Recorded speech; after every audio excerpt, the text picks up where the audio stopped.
Top 1 లో మరో news చూస్తున్నాం. రాష్ట్ర వ్యాప్తంగా అసలే యూరియా కొరత వెంటాడుతోంది. అందుకు తోడు ఎరువుల అవసరాన్ని అవకాశంగా మార్చుకున్న ఫర్టిలైజర్ షాపుల యజమానులు రైతులను నిండా ముంచుతున్నారు. ఇదే అదునుగా నాగర్ కర్నూలు జిల్లా పెద్దకొత్తపల్లి మండలంలోని అరుణోదయ ఫర్టిలైజర్ షాప్ యజమాని బ్లాక్ మార్కెట్ కు తెరలేపాడు. రైతుల కోసం యూరియా లారీ తెప్పించారు. కానీ స్టాక్ ఫర్టిలైజర్ షాపులో దింపకుండా యూరియా లారీని పెద్దకొత్తపల్లి బస్టాండ్ను నిలిపి ఒక బస్తా యూరియాని ఏకంగా 400 రూపాయలకు అమ్ముతూ రైతులను మోసం చేస్తున్నారు. సమాచారం అందుకున్న వ్యవసాయ అధికారులు యూరియా సీజ్ చేసి ఘటనపై విచారణ చేపట్టారు. యూరియా బస్తా 400 రూపాయలకు అమ్ముతుండడంపై అన్నదాతలు ఆగ్రహం వ్యక్తం చేస్తున్నారు.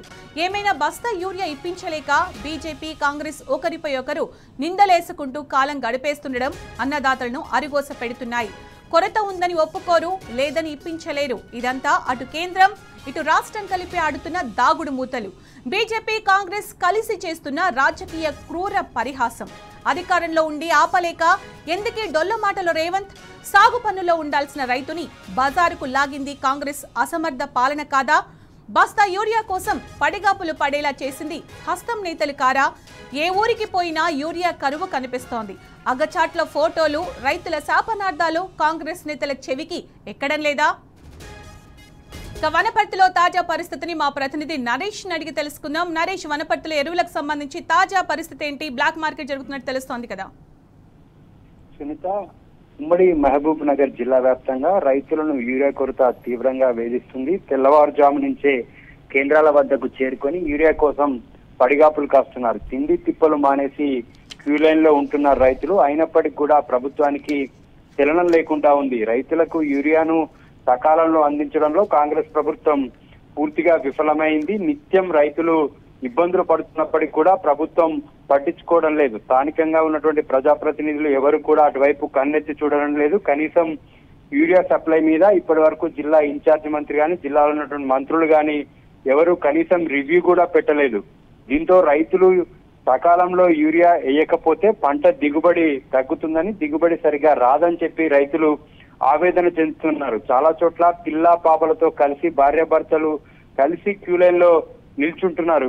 ప్రభుత్వము ఒకరికి ఒకే బస్తా ఇస్తుండటంతో సరిపోకపోవడంతో భార్యాభర్తలు పిల్ల పాపలతో కలిసి క్యూ లైన్ లో నిలబడి మరి యూరియాను తీసుకోవడానికి రైతులు వస్తున్నటువంటి పరిస్థితి ఉంది. ప్రతి నిత్యం కూడా యూరియా కేంద్రాల వద్ద అత్యంత దారుణమైనటువంటి పరిస్థితులు కనిపిస్తున్నాయి. కొన్ని చోట్ల రైతుల ఆగ్రహం కట్టలు తెంచుకుంటుంది.